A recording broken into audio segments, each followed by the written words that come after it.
Chers téléspectateurs, bonjour. C'est une édition tout à fait spéciale des Trésors de la foi que je vous propose aujourd'hui, puisque je suis au Salon du Centre évangélique d'information et d'action qui se tient cette année à Damary-les-Lys en Seine-et-Marne. Je reçois aujourd'hui le chanteur évangéliste Armando Gomez. Bonjour Armando. Bonjour Marilyn. Et merci d'avoir répondu à mon invitation. Merci d'être venu de si loin. Ah oui, absolument. Il fait quelques kilomètres, mais c'est un plaisir en tout cas d'être là avec vous. Et voilà, la joie aussi de revoir celui qui est un peu derrière la caméra, votre mari qui s'appelle Joseph. C'est Daniel qui est à la réalisation et qu'on remercie d'ailleurs pour sa contribution. Il a tenu à ce qu'Armando soit sur notre mini-plateau. C'est vrai, parce que la dernière fois on a eu un petit problème. Voilà, donc Armando, pasteur, évangéliste, chanteur, donc qui voyage par monts et par vaux. Vous avez déjà fait 23 pays. Oui, c'est ça. Et un clip à votre actif. Plusieurs albums et un clip à votre actif. C'est ça, oui.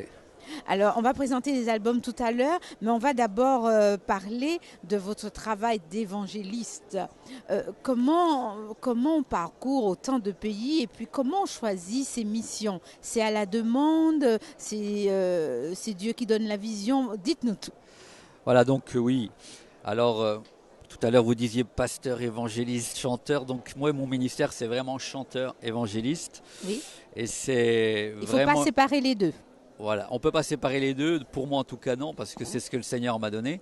J'allie toujours le chant dans mes missions, alors où je chante avant de prêcher, où je fais simplement des concerts d'évangélisation. Mais j'allie toujours les deux parce que je trouve que le chant, en tout cas, prépare les gens à écouter la parole de Dieu. Oui. Et les chants, c'est de la louange, bien entendu, mais moi, c'est des chants qui sont beaucoup plus axés sur le thème de l'évangélisation. Et donc, c'est vrai que lorsqu'on commence à chanter, eh bien, ça ouvre aussi le cœur des gens pour pouvoir aussi prêcher l'évangile ensuite. Autrement, comment ça se passe? Bien, ce sont en général les églises qui m'invitent, que ce soit dans différents pays, comme vous l'avez dit, donc sur invitation, mais aussi lorsque je vais dans un pays ou bien en France, avec les contacts que j'ai depuis des années maintenant, puisque l'année prochaine, ça fera déjà 20 ans que je sers le Seigneur dans ce ministère de chanteur évangéliste, eh bien, je garde en général, lorsque je suis invité, j'essaie de garder une amitié avec les serviteurs de Dieu, les pasteurs ou les responsables qui m'invitent dans des conventions ou autres, dans des événements différents. Et avec cette amitié qu'on développe au fur et à mesure, puisqu'il y a des églises ou des pays où je suis allé plusieurs fois faire des missions, au bout d'un moment, quand j'ai aussi à cœur, je sens que dans mon cœur, il faut que je retourne peut-être dans tel pays ou dans telle église, eh bien, je prends le téléphone et puis je vois avec le pasteur ou le responsable de cette mission ou d'un événement en lui disant, écoute, est-ce qu'on ne pourrait pas essayer de refaire telle et telle chose ou bien telle mission dans tel et tel pays, revenir faire une tournée d'église ou revenir pour telle et telle chose. Et puis, en général, après, on reste en contact et au fur et à mesure, la mission se met en place. Comme là, à l'heure actuelle, je suis en train de vous parler et mon planning pour l'année 2017, par exemple, est en train de se mettre en place. Et à l'heure actuelle, je suis en contact avec différents serviteurs de Dieu à travers le monde qui sont en train de mettre des missions en place, soit sur invitation ou soit parce que je l'ai eu à cœur et voilà, on s'est téléphoné et des choses sont en train de se mettre en place. Comment on devient chanteur évangéliste? C'est plutôt atypique. Souvent, on parle d'un évangéliste, c'est celui qui prêche l'évangile sans être forcément responsable d'une église. C'est le cas pour moi en tout cas. Voilà, et chanteur, en général, tous ceux qui chantent disent souvent qu'ils évangélisent. Bien sûr, mais je crois qu'il y a des gens qui chantent simplement et qui, comme vous dites, font des concerts de louanges. En général, on va dire, aujourd'hui, c'est plutôt des groupes de louanges qui, dans les églises, font aussi un peu d'évangélisation, mais plutôt sont là dans l'église pour pouvoir entraîner le peuple dans l'adoration, dans la louange. Et puis, il y a quelques exceptions. Mais qu'est-ce qui vous démarque ? Qu'est-ce qui me démarque? Parce que mon appel, c'est un appel d'évangéliste à la base. Oui. Et ça, c'est pas quelque chose que moi, j'ai pu inventer ou que j'ai pu... Un appel, c'est quelque chose que le Seigneur a mis dans notre cœur depuis déjà bien longtemps. Hein. Donc, il y a déjà bien des années, le Seigneur m'a appelé à ce ministère-là.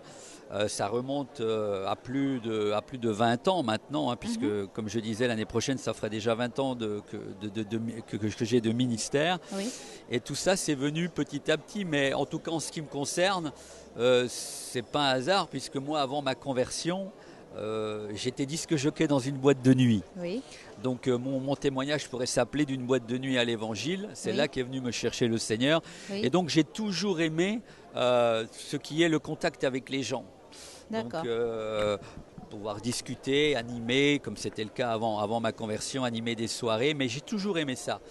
Et même avant de devenir ce que je suis aujourd'hui, donc un chanteur évangéliste qui voyage, j'ai aussi fait de la radio après avoir donné ma vie à Jésus. Quand je suis sorti de cette boîte de nuit, j'ai fait de la radio pendant quelques années où j'avais une émission qui s'appelait Nouvelles d'ailleurs, où là déjà, donc je passais de la musique francophone, anglaise, musique chrétienne francophone, musique chrétienne anglaise, et puis il y avait des thèmes d'actualité et de réflexion, on les appelait comme ça, où il y avait l'évangile qui était déjà prêché. Et beaucoup plus tard, alors que entre-temps c'est là petit à petit que j'ai senti l'appel du Seigneur venir en moi, lorsque j'étais dans cette petite église à Pontarlier. Et là, le Seigneur petit à petit m'a appelé vers ce ministère d'abord du chant, puisque même dans cette église où je suis né spirituellement, où j'ai grandi, dans cette petite église, eh bien, à un moment donné, je chantais dans la louange. Plus tard, je suis devenu responsable de la louange, je jouais de la guitare. Et petit à petit, en faisant différentes choses, de la radio, donc je chantais dans la louange. Et petit à petit, j'ai senti petit à petit mon appel, quel était mon appel, et je suis venu au chant, et petit à petit vers l'évangélisation. Qu'est-ce que vous proposez comme programme, entre guillemets, si je peux dire, lorsque vous êtes invité par un pasteur? Alors en général, j'essaie de m'adapter à ce qu'il me demande, mais ça peut être une soirée concert témoignage, ça j'en fais beaucoup. Donc, vous parlez de votre propre témoignage, voilà, donc, de conversion. Voilà, ma propre conversion, comment je suis venu à l'évangile. Donc il y a une partie chant, mais entre les chants, donc on va dire j'évangélise, c'est-à-dire je partage mes chants avec les gens, je leur dis comment ce chant a été fait, pourquoi le titre de ce chant, de quoi parle ce chant. Et là, il y a déjà tout un message. Et puis, à un moment donné, j'arrête la partie concert en général et je donne mon témoignage. Comment je suis venu à l'évangile. Et puis, après, dans le cadre, par exemple, du culte, d'un culte, là, pareil, je vais toujours chanter un ou deux chants avant de prêcher. Et puis, comme je disais, je m'adapte à ce qu'on me demande. Je fais de la formation à l'évangélisation, par exemple, dans les églises. Si le pasteur me dit, tiens, vous venez pendant 2-3 jours, ou une semaine, ou 15 jours, eh bien, vous allez prêcher sur tel thème, je vais travailler le thème, sur quoi je vais prêcher. Et puis, il y a des invitations où c'est complètement libre au niveau du thème et au niveau des soirées d'évangélisation. Et là, eh bien, je laisse le Seigneur me diriger et puis j'annonce l'évangile avec différents thèmes. Justement, on parle de chant. Vous avez déjà sorti plusieurs albums. Comment composez-vous ces chants dont vous parlez, puisque vous dites que sur scène, vous témoignez autour de la création de ces chants. Comment vous écrivez? Eh bien, en tout cas, dans mes albums, dans les 3 albums, il y a...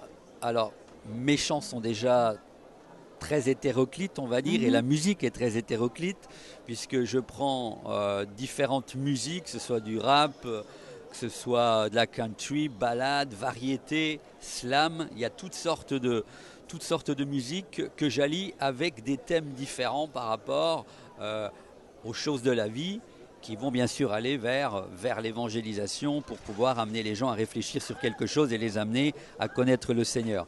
Donc, alors, il y a 3 albums que vous n'êtes pas venus les mains vides. Alors, le premier album intitulé Temps de la fin, Ça, c'est le tout premier qui remonte à quelques années où, normalement, 98-99, il est sorti. Donc, on peut toujours le trouver? Absolument, il est toujours en vente, oui, oui, tout à fait. 10 titres, tous composés par vous? Non, alors c'est ça que j'allais vous dire par rapport à votre question de tout à l'heure. En fait, dans mes albums, il y a des chants que j'ai composés moi-même, et puis il y a des chants qu'ont composés des amis. Et puis il y a aussi des chants qui existaient donc en anglais et que j'ai fait adapter en français, et d'autres que j'ai moi-même adaptés en français. Très bien. En ayant eu l'autorisation, bien sûr.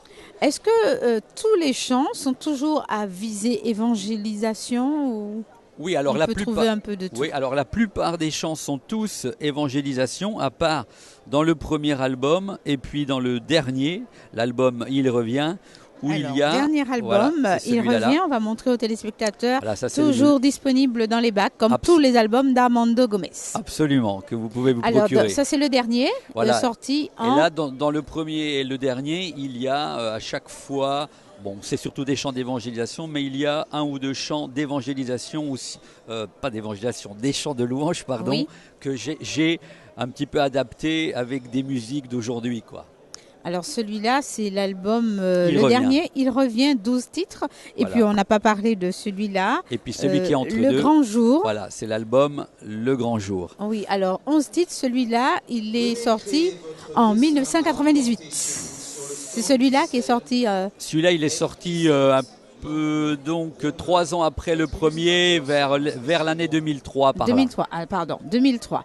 D'accord. De toute façon, nos téléspectateurs n'auront aucun problème, ils sont tous disponibles. Absolument. Voilà. Donc Jésus est là, m'approcher de Dieu. Quel est votre chant? D'ailleurs, j'ai discuté tout à l'heure avec votre coéquipier et il m'a dit que donc les 3 albums étaient beaucoup écoutés sur la Martinique, et ça je le sais, qui passe en radio, et particulièrement le deuxième. D'accord. Quel est votre chant préféré? Alors là, vous me posez une question difficile. Une question un peu difficile, mais je les aime tous, mais il y en a un particulièrement, et c'est justement dans le deuxième.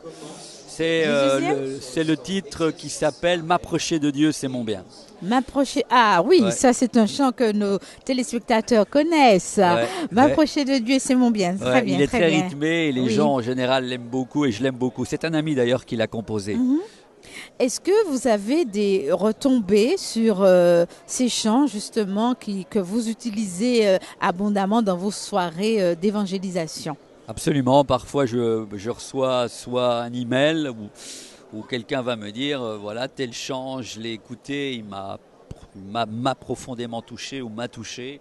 Parfois aussi dans mes concerts ou dans mes missions, il y a quelqu'un qui vient me voir et me parle d'un chant qui l'a aussi impacté, qui l'a aussi touché. Oui, j'ai des retours. Et ça, et moi-même, après mes différentes missions, forcément, je vends pas mal d'albums. Et quand je rentre, je dis toujours, il y a l'avant-mission où on se prépare là où on va pour que les gens soient impactés, touchés, qu'il y ait des gens qui viennent et connaissent le Seigneur, viennent à l'Évangile, donnent leur vie à Jésus. Et ma prière après chaque mission, et quand ces albums ont été vendus, c'est que le Seigneur continue à toucher les gens. Je prie pour ces albums vendus, pour que le Seigneur continue à toucher les gens qui vont l'écouter, soit dans leur salon, dans leur voiture, en l'écoutant à la radio, et que le Seigneur puisse les impacter, les toucher au travers d'un thème particulier. Et c'est le cas. Armando Gomez, quand on entend ce nom, il ne sonne pas très français. Non, vous l'avez remarqué, donc c'est un nom d'origine portugaise. Oui. Donc Gomez, souvent on l'a écrit avec un Z parfois, même dans certaines missions, certaines affiches, parfois c'est un Z. Oui. Pas de problème, mais donc comme ça sonne portugais, c'est avec un S. Et espagnol avec un Z. Donc origine portugaise, mais vous travaillez essentiellement dans la francophonie. Absolument. Vous prêchez en français, vous chantez en français. Mais je prêche aussi en portugais. En portugais, ça vous arrive pas en France? Pas en France, mais donc au Brésil. Oui. J'ai eu l'occasion d'aller 2 fois au Brésil, où j'ai l'occasion de prêcher aussi dans ma langue natale, qui est le portugais. Et à quand un album en chant portugais? Alors, à l'origine, le premier album, l'album Temps de la fin, il a été, pratiquement les 10 titres ont été faits, donc c'est un projet, ils ont été traduits, donc du français en portugais, je les ai fait traduire et le projet c'était que l'album sorte aussi en portugais et malheureusement il est resté un petit peu dans les tiroirs et il n'est encore pas sorti. Oui, d'accord. Armando Gomez, ça viendra peut-être un jour. Quels sont vos projets futurs ? Alors pour l'instant, mes projets futurs, c'est peut-être, j'y pense aussi, un prochain album, peut-être un 4e album, à voir dans l'avenir, en tout cas j'y pense. Et puis, comme projet, l'année prochaine, je vous disais tout à l'heure, j'aurai, Dieu voulant, 20 ans de ministère, alors peut-être déjà fêter ça avec... Un album best-of ? Peut-être, mais en tout cas surtout fêter mes 20 ans de service... donc au service du Seigneur avec ma famille et ceux qui sont des amis proches certainement, et puis de continuer à évangéliser aussi là où le Seigneur m'ouvre des portes chaque année dans des pays différents. Tout à l'heure par exemple je vous disais quand on préparait cette émission que j'ai pu avoir la grâce de voyager dans 23 pays. Eh bien, il y a des portes qui s'ouvrent aussi dans d'autres. Et par exemple, l'année prochaine, Dieu voulant, j'irai dans un autre pays où je ne suis pas allé, en Haïti, certainement. Et c'est en préparation, cette mission. Ça fera 24 pays. Enfin, peu importe. C'est pas pour dire... je suis pas en train vous allez de dire là ça. Où le Seigneur vous appelle. Mais c'est ma prière aussi chaque année. Seigneur, ouvre-moi de nouveaux horizons, de nouvelles nations où je peux aller... prêcher l'évangile. Et pour moi, ce qui est important, c'est d'être là où le Seigneur me veut au moment où il veut. Et c'est tellement beau de voir qu'une mission est en train de se mettre en place comme maintenant. Et quand le temps arrive, l'année prochaine, quand les dates vont être mises en place, c'est de savoir que quand je suis dans tel pays, ou que ce soit en France dans une église, qu'à ce moment-là, eh bien, je suis dans le temps du Seigneur. Et de voir comment les gens peuvent être bénis ou comment je peux recevoir parfois des confirmations en me disant mais voilà vous étiez là dans le temps de Dieu et puis ce que vous nous avez apporté, et ça c'est vraiment très précieux, c'est vraiment très encourageant. Et au-delà de cela, c'est surtout de voir que là où le Seigneur m'envoie, il y a des âmes, il y a des personnes qui donnent leur vie à Jésus et qui sont impactées, touchées par l'évangile et peuvent connaître le Seigneur. C'est ça ma récompense, c'est ça la récompense du prédicateur. Dites-moi, vous avez parlé de votre famille tout à l'heure. Quel est son rôle ? Il y avait beaucoup de bruit tout à l'heure. Hein. Oui. Les gens sont autour du stand, mais c'est pas grave. Quel est son rôle justement ? Parce que qui dit évangéliste dit itinérance. Comment vous arrivez à concilier cette vie de voyageur, on peut dire, avec une vie familiale ? C'est ça. Alors, je remercie le Seigneur de m'avoir donné une épouse qui s'appelle Jacqueline, qui aura la joie de voir certainement cette émission un peu plus tard. Oui. Mais c'est vrai que lorsqu'on est appelé dans un ministère itinérant, il faut aussi avoir une épouse qui accepte ce ministère. Oui. Et moi, je bénis le Seigneur de ce que mon épouse a aussi accepté, mais accepté ce ministère dans le sens qu'elle, c'est comme ça que je le vois, elle m'a donné au Seigneur pour que je puisse le servir dans ce travail. Et comme vous dites, donc c'est vrai que je suis pas mal de temps absent tout au long de l'année, mais ce qui est important dans un ministère, que ce soit celui de chanteur évangéliste ou que ce soit dans les 5 ministères que le Seigneur a donnés, que ce soit pasteur, apôtre, docteur, etc. Comme il est dit dans Ephésiens 5, 11, si j'ai bonne mémoire, ces 5 ministères-là, mais il y en a d'autres aussi qui ne sont pas directement ces ministères-là, mais qui sont aussi d'autres ministères itinérants. Et je crois que dans ces différents ministères où le Seigneur peut appeler, ça peut être en général c'est l'homme, mais ça peut être aussi l'épouse qui peut être devant. Si l'un et l'autre n'est pas ensemble, ça ne marche pas. Vous imaginez si je partais en mission et que quand je reviens, j'ai des tensions à la maison sans arrêt parce que ma femme n'accepte pas, et ça arrive, malheureusement, il y a des ministères comme ça où parfois il y a des tensions. Je ne dis pas qu'il n'y a pas des tensions, que c'est toujours tout rose, mais je sais que mon épouse est avec moi, que mes enfants sont avec moi aussi, malgré, et je peux le préciser aussi pour ceux qui verront l'émission et me connaissent, pourtant j'ai aucun de mes enfants qui est au Seigneur, mais je sais que malgré tout, ils sont avec moi. Et que quand je pars, ils le savent et Et voilà, ils sont là et je sais que même si ils n'ont pas encore donné leur vie à Jésus, ça viendra parce qu'on prie pour eux, Oui. mais ils sont avec moi. Oui. En tout cas, on dit souvent, Dieu donne ce qu'il leur donne. Il vous a donné une épouse qui vous soutient et c'est un don de Dieu, une grâce de Dieu. Et je sais que ce que le Seigneur commence, il l'achève. Je n'ai pas bien entendu. Alors, parce que là... je vais rappeler, j'ai dit que le Seigneur donne ce qu'il leur donne et il a donné une épouse à côté qui soutient. C'est un don de Dieu, Amen. une grâce de Dieu et il commence toujours ce qu'il achève. Donc, pour les enfants, nous n'avons aucune inquiétude. Merci beaucoup. Alors, je rappelle qu'on est au salon du Centre évangélique d'information et d'action. Il y a beaucoup de bruit puisqu'il y a beaucoup de visiteurs. Nous sommes en Seine-et-Marne à Damary-les-Lys et je rappelle que je recevais Armando Gomez, chanteur évangéliste. Peut-être juste encore une précision par rapport à mon épouse, c'est que j'ai pas eu l'occasion de donner mon témoignage aujourd'hui, ça sera peut-être pour une autre fois, Marilyn, mais mon épouse est celle qui m'a témoigné du Seigneur et qui m'a amené à l'évangile et qui m'a témoigné dans cette boîte de nuit. Donc voilà. Ah, très bien. C'était important de le préciser. Oui, mais Dieu ne fait rien au hasard. Non. Mais en tout cas, c'était un plaisir d'entendre, d'avoir des précisions sur votre travail. Merci encore, Armando, d'être venu sur notre mini-plateau du Salon du Centre évangélique d'information et d'action, qui, je rappelle, est cette année en Seine-et-Marne, à Damary-les-Lys. On va se donner rendez-vous, Armando, pour une prochaine édition. Absolument, ça sera avec grand plaisir, Marilyn. Et puis, pourquoi pas au studio de Graphé TV en Martinique. Oui, où je suis déjà allé, d'ailleurs. Voilà, oui, vous êtes déjà venu. Donc, mais ce sera avec joie qu'on va vous recevoir pour parler du prochain album, de l'album des 20 ans, et puis plein d'autres surprises encore. Ok, en tout cas, merci beaucoup de m'avoir invité. Ce fut un plaisir. Merci encore à vous, chers téléspectateurs, de nous avoir suivis. Une édition spéciale des Trésors de la foi depuis Damary-les-Lys en Seine-et-Marne. Au revoir et bonne soirée sur Graphé TV.